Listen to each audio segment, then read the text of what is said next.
Hey guys, so today I'm going to show you how to add in realistic textures into your digital models.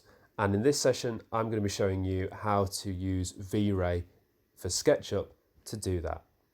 So many of you will be accustomed to just dragging your textures from the SketchUp library or using a JPEG that you're downloading and applying it to your model. And often this can result in a very flat, very boring image because it's almost just like wallpaper. And what I'm going to show you today is how to take a render of that. You see here we've just got a flat standard texture and change it to something three-dimensional without adding any geometry to your set. Basically how to make something look 3D but keeping the model very simple so it doesn't crash your computer and the file doesn't become too large to handle. Okay, so here's the little set that I'm working on. It's just a small shack that's actually going to be a recreation of a small set from The Witcher 3. And what I need now is to add a stone texture onto my walls. Now, this set is going to have a lot of props and some interesting lighting involved with it. So I want to try and reduce the amount of sculpting, the amount of polygons, basically just reduce the file size as much as I can. You see these wood beams here, I've literally just cut off the edges just to give them a slight bit of form and to break up the monotony of all these rectangles. But once the texture's on, that'll completely finish it off. Now for the walls, I'm going to keep them completely flat. I'm not going to sculpt anything because what I'm going to do is just use the textures to create all that lovely 3D rendering that you saw earlier. So I'm going to open up Vray, and here's the materials panel that I've got activated in my scene, and I've clicked on the left arrow to bring up the materials library and the right arrow to bring up the material preview.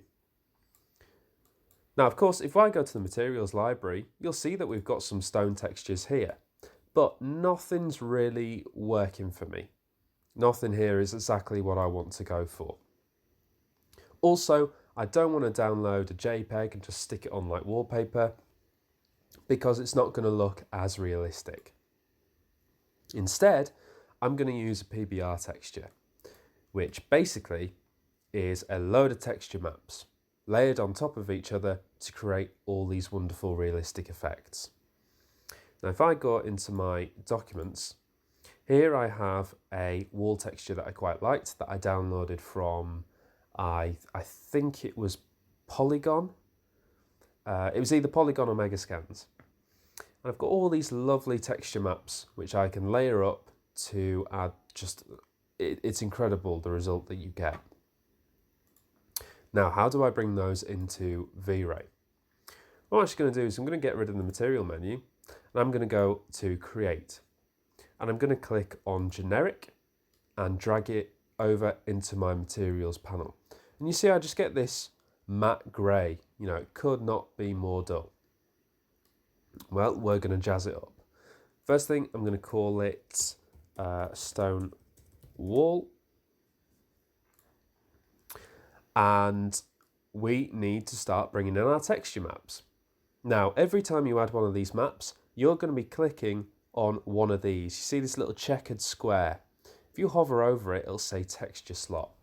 So all these maps are going to be dragged into one of these. We just need to make sure we click them into the right one. Because you see diffuse has one, reflection has loads, refraction has one, so on and so forth. I'm basically going to match these up, almost like a jigsaw.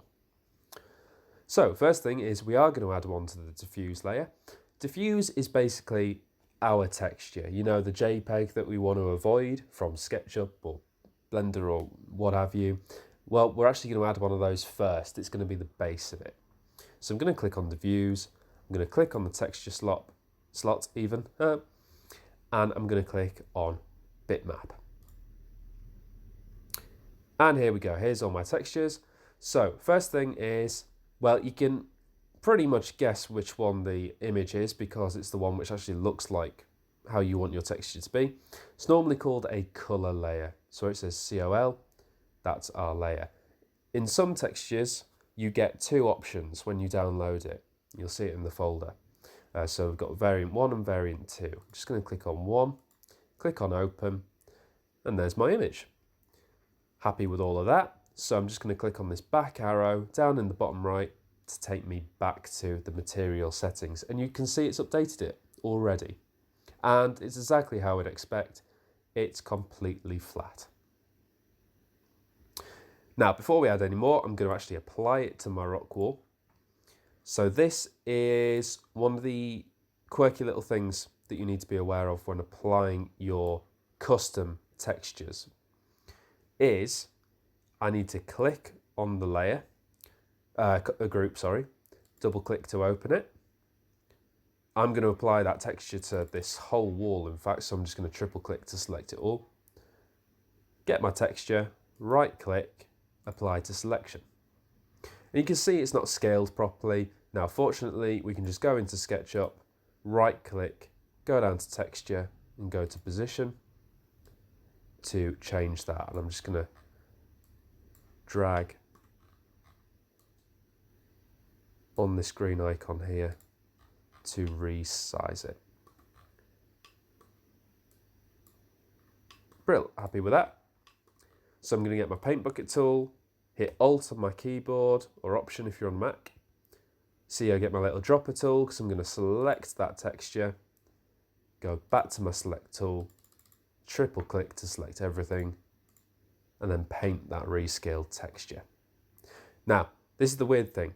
I've then got to click out of my group, select the group again without opening it, and then get my paint bucket tool and click.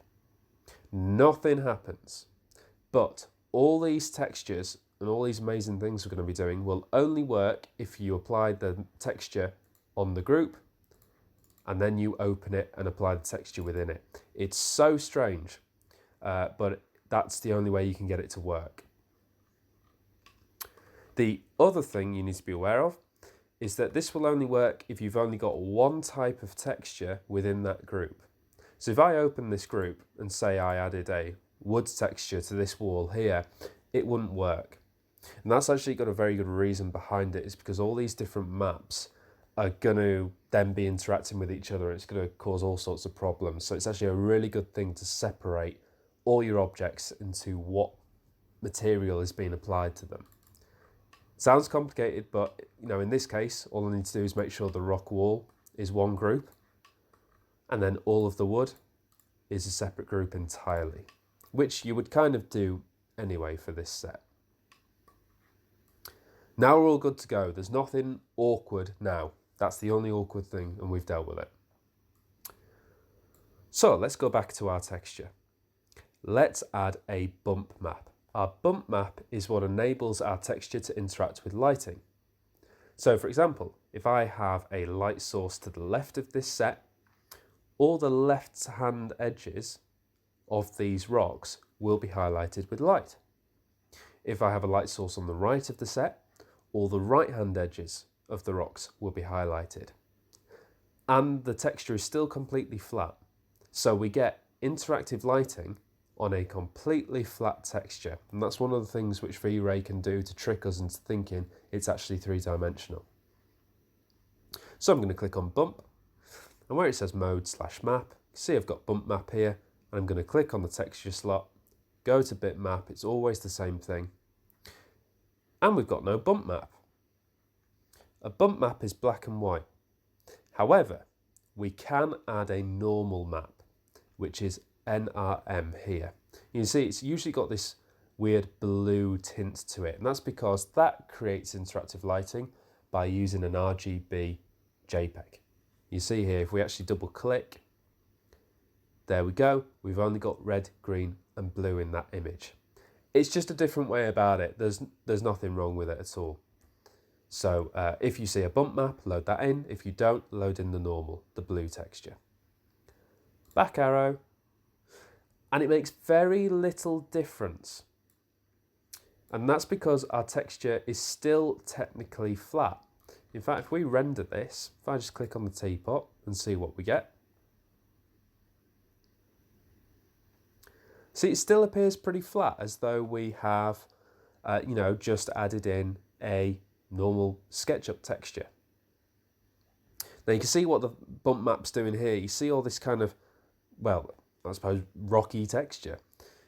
It's got all these little highlights to it, so it is starting to interact slightly, but it's only going to really come into its own when we add the displacement map, which is what makes it look 3D.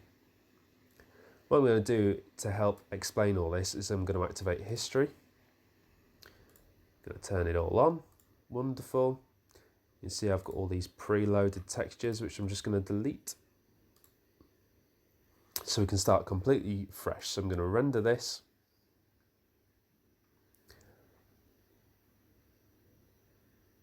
I've turned off progressive and interactive rendering, so we get all these little white cubes so you can see it as we go.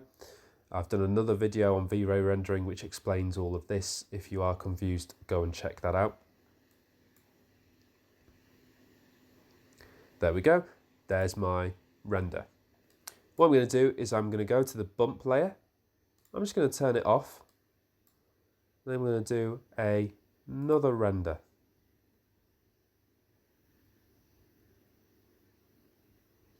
It's really subtle, but you can kind of see what's going on once I show you the comparison.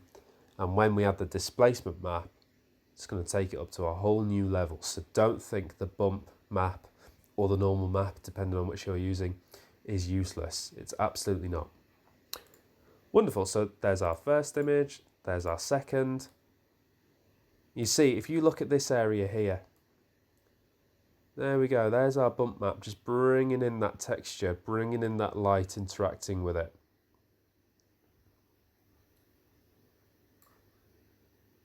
So let's get rid of that.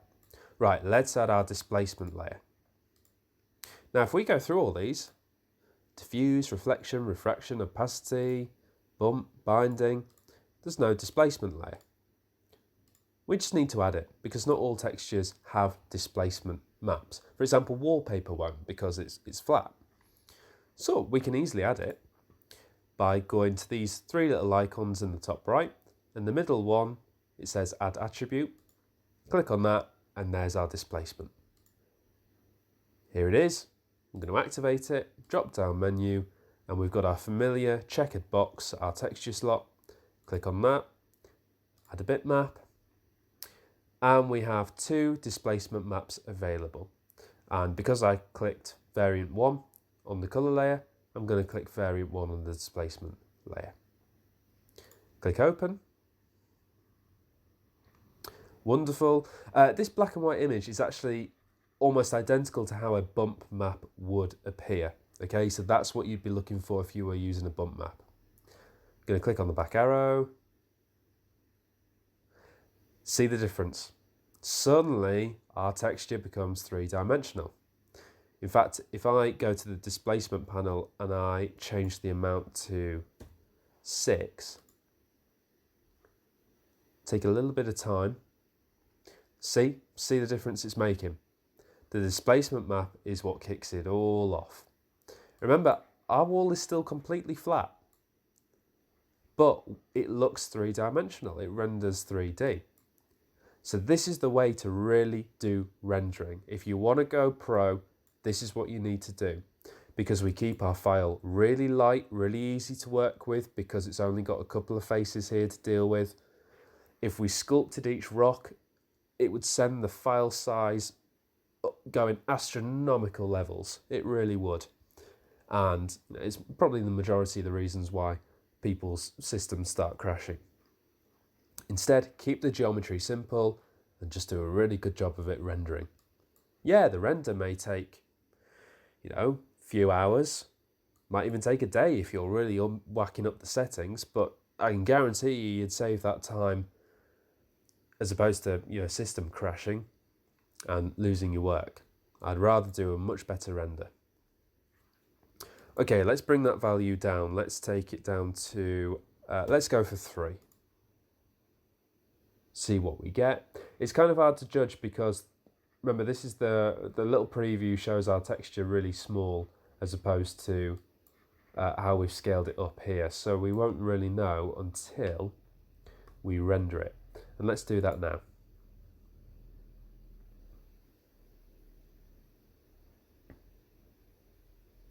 There we go. Look at that. Amazing. Just one image that we've dragged into here and the difference it's made. Don't worry about all these weird edges. There's a really quick setting that we can add to stop that.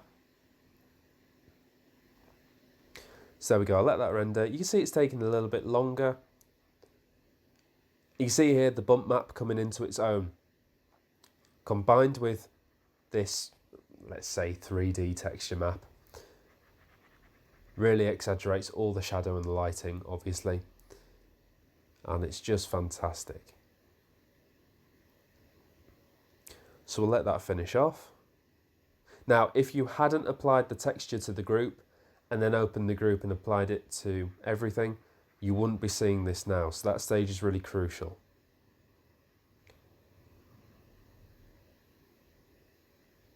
The wood flooring, whilst that's rendering, is actually a V-Ray material that I've brought in. For, you know, relatively flat surfaces, you know, the V-Ray textures are pretty good on their own. Wonderful. So let's see the difference between our original, just our flat JPEG that we'd applied, just like a SketchUp texture, and all of our maps. Look at that difference. Just changes everything. And it's so simple to do. Obviously there's a lot of terminology which can put people off, but the physical process of adding all these things in is relatively simple. Click on the checkered box, click on bitmap, drag the corresponding texture map in. You get it wrong? Well, you just drag in a different one. That's simple. Wonderful. Now let's fix these edges. That's just because currently the texture map is treating each face separately. We need it all to join together. You know, we need all these 3D rocks to kind of overlap the corners. I'm going to do that by going to the displacement layer, and where it says keep continuity, we're going to enable that. And now when we render,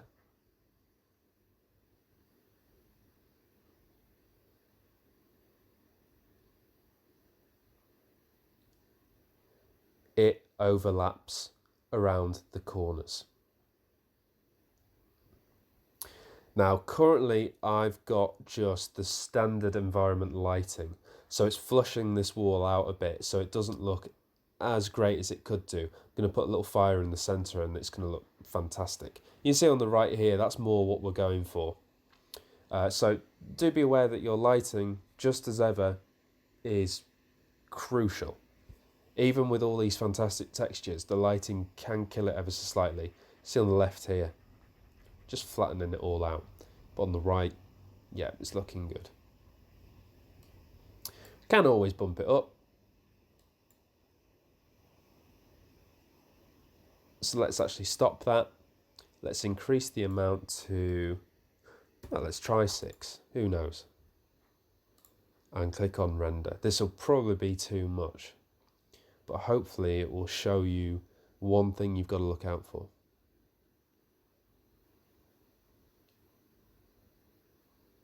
Yes, it does. So don't ramp up your displacement layer too strong, because you'll see that the texture almost starts to collapse in on itself and fragment. So there is a fine balance to the texture, and it's normally quite a low value. It shouldn't really ever go higher than 4 unless you are, you know, making like stalagmites or stalactites or whatever. See, it's just stretching it out way too much, so we're going to click stop on that one. Bring it back down to 3. And there we go. Now we can keep on adding all different maps. So we've got a reflection layer here. If I click on the bitmap, texture slot, sorry, go to bitmap, I actually have a reflection layer here. So I'm going to click open on that. Wonderful, happy with that. And then going to click on render.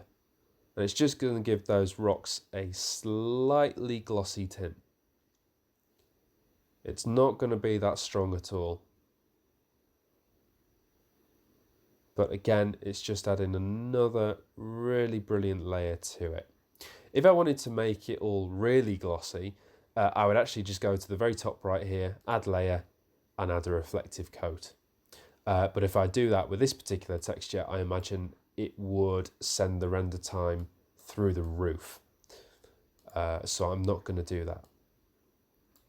But there we go. There is how to add in your own custom textures. You can find these on Megascans, you can find these in the Polygon library, and you can find them across a range of different sites as well. I believe SketchUp Texture Club also does them, but you do have to pay for them. So please download them.